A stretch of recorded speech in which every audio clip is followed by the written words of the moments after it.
Good morning, students. Today I am explaining you the remaining part of lesson Love Across the Salt Desert.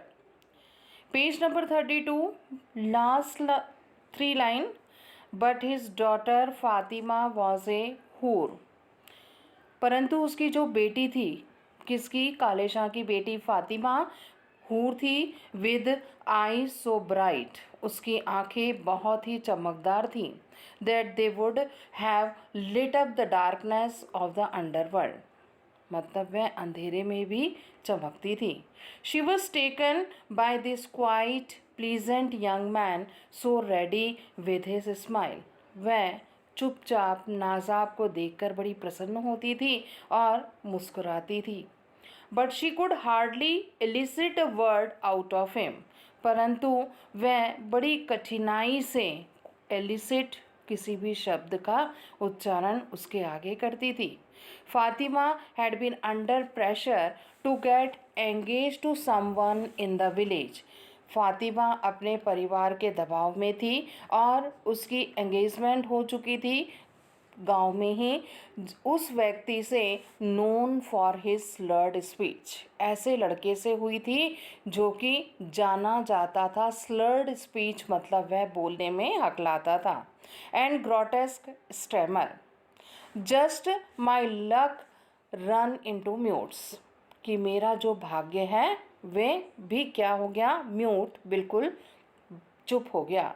She thought but then as she caught him staring at her, वह जब भी उसे देखती तो चुपचाप देखती रहती. She laughed back and in the evening when Fatima repeated the performance, शाम की बात थी, फातिमा उसी को देखकर मुस्कुरा रही थी, नाजाब को देखकर.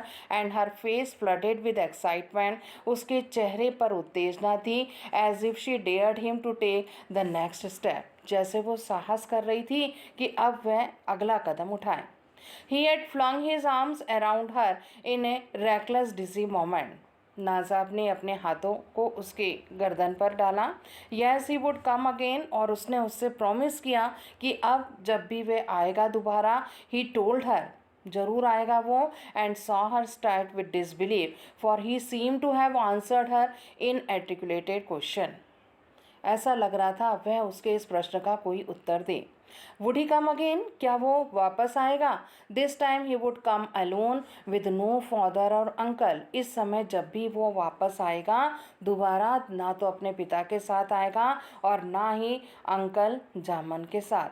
टू क्रैम्प हिज स्टाइल, जैसे वो उनके साथ यहाँ पर हमेशा आया करता था. And as he left he looked behind to find her gaze following him. उसके बाद वह पीछे से चुपचाप उसको घूरती रही. Her eyes like a pair of strong lanterns in the dark, उसकी आंखों में एक तूफान अंधेरे में झलक रहा था. Ever since his return to Khavda, Nazab had been straining to get away. What was there about the Ran that he did not know? कि रैन में क्या होने वाला था वो खुद कुछ नहीं जानता था. He could cross the Ran in the daylight. वह पार कर सकता था रैन को दिन की रोशनी में. Leave alone starlight, a thing none of his elders had dare to do.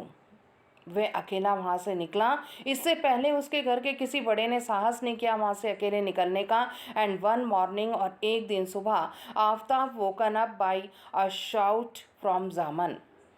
Aftab की नींद खुली. जामन बहुत ज़ोर ज़ोर से चिल्ला रहा था. What does the old rogue want? Aftab ने कहा, ये बूढ़ा ठग अब क्या चाहता है? He muttered rubbing his eyes. Aftab उठा अपनी आंखों को मसलता हुआ. स्लीपी आइज, उसकी आंखों में नींद थी. Jaman asked about Nazab whereabouts. Jaman ने पूछा इस वक्त नाजाब किधर है? The boy has been sulking of late but he should be around. Aftab ने कहा कि वो आज लेट हो गया है आने में, इधर किधर ही होना चाहिए. एनीवे, कोई बात नहीं. What business is it of yours? तो आफ्ताब ने जामन से पूछा तुम्हारा उससे क्या काम है? The old man did not hide his irritation. Jaman अपनी परेशानी को ज़्यादा छुपा नहीं सका. Who are you trying to fool Aftab मियाँ? उसने कहा कि तुम किसको मूर्ख बना रहे हो आफ्ताब मियाँ? आज the smuggler, don't you know the Allah Rakha is also missing. तुम्हें ये नहीं पता कि उसका ऊँट जो अल्लाह रखा है वो भी यहाँ से गायब है. In this border village, the patterns of life was such that if a man was absent along with his camel, यदि कोई व्यक्ति अपने ऊँट के साथ गायब है, इसका मतलब वो यहाँ नहीं कहीं दूर गया हुआ है. It was taken for granted that he had made a foray across the desert into Pakistan. वो जरूर पाकिस्तान के जंगलों में है. Aftab went into a mud enclosure. Aftab गया चार दीवारी के पास जहाँ पर ऊँट को बांध कर रखते थे. Was kept and found it empty. जाकर के देखा तो वहाँ पर ऊँट वाकई में नहीं था. हिज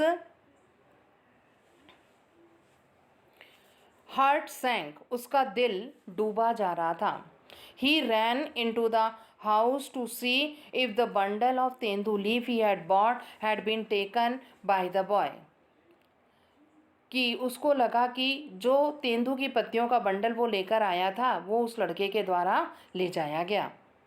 ओ द फूल, मूर्ख, द सन ऑफ ए फूल, मूर्ख का बच्चा. एक्सक्लेम्ड आफ्ताब. आफ्ताब को आश्चर्य हुआ. Almost shaking with fury. वह गुस्से के मारे अपना सिर हिला रहा था. He has forgotten to take the leaf with him. वो अपने साथ पत्तियों को ले जाना ही भूल गया. Who are you trying to fool with all this drama. तुम्हें कौन मूर्ख बना रहा है इन सब नाटक के साथ. जामन जोर से बोला. Who was still standing at the door. जो अभी भी दरवाजे पर खड़े होकर तमाशा देख रहा था. दिस सन ऑफ यूअर, ये तुम्हारा जो बेटा, इज़ नॉट एज इनोसेंट, इतना ज़्यादा इनोसेंट नहीं है. एज द वर्ल्ड बिलीव, जैसा संसार विश्वास करता है. ही इज़ ए पिग, तुम्हारा बेटा एक सुअर है. And the son of a pig, सुअर का बच्चा. There was no limit of the charging. अब जामन बार बार उस पर आरोप लगा रहा था. Was the chief, the man who kept the rangers across happy, जो कि सीमा से बिल्कुल पार था और खुश. Anyone crossing the Rann without his support was running the gauntlet with the law. जो भी कोई उसके बिना उस बॉर्डर पे गया उसने कानून को तोड़ा. And here the fledgling had blundered in without as much a word of him और ए सलाम. बिना शब्द कहे उसने एक सलाम ठोका और a 100 rupee note. May Allah bring him safely out of this. अब ईश्वर ही उसको सुरक्षित रखे. Said the old rogue piously. उसने अपने मन से उसे आशीर्वाद दिया. He means just the opposite, लेकिन उसका अर्थ बिल्कुल उल्टा था. थॉट आफ्ताब, ऐसा आफ्ताब सोच रहा था. Nothing would please him more than to see Najab turn in to the carry on with vulture hovering around. Najab जरूर गिद्ध की तरह उल्टा पैर वापस लौट आएगा.